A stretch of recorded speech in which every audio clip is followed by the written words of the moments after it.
সূরা ফালাকের বাংলা উচ্চারণ। কুল আউযু বিরাব্বিল ফালাকব, মিন শাররি মা খালাকব, ওয়া মিন শাররি গাসিকবিন ইজা ওয়াকবাব, ওয়া মিন শাররিন নাফফাসাতি ফিল উকবাদ, ওয়া মিন শাররি হাসিদিন ইজা হাসাদ। অর্থ বলুন, আমি আশ্রয় গ্রহণ করছি প্রভাতের পালনকর্তার, তিনি যা সৃষ্টি করেছেন তার অনিষ্ট থেকে, অন্ধকার রাত্রির অনিষ্ট থেকে, যখন তা সমাগত হয়, গ্রন্থিতে ফুৎকার দিয়ে জাদুকারিণীদের অনিষ্ট থেকে এবং হিংসুকের অনিষ্ট থেকে যখন সে হিংসা করে। সূরা ফালাক আয়াত ১-৫। সূরা ইখলাসের বাংলা উচ্চারণ ও অর্থ। সূরা ইখলাস পবিত্র কোরআনের অত্যন্ত ফজিলতপূর্ণ ও ছোট আয়াত বিশিষ্ট সূরাগুলোর একটি। এর আয়াত সংখ্যা ৪টি। এটি মাক্কী সূরার অন্তর্ভুক্ত।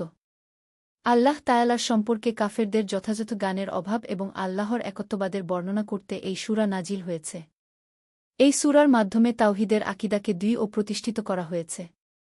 এই সূরা ফজিলত সম্পর্কে অনেকগুলো হাদিস বর্ণিত হয়েছে, তবে এখানে এতটুকু বলাই যথেষ্ট হবে, রাসূলুল্লাহ সাল্লাল্লাহু আলাইহি ওয়াসাল্লাম তার দিন শুরু করতেন এই সূরা তেলাওয়াতের মাধ্যমে এবং দিন শুরু করতেন এই সূরা তেলাওয়াতের মাধ্যমে। কারণ তিনি অধিকাংশ সময় ফজরের সুন্নাত ও সালাতুল বিতরে সূরা ইখলাস ও সূরা কাফিরুন তেলাওয়াত করতেন।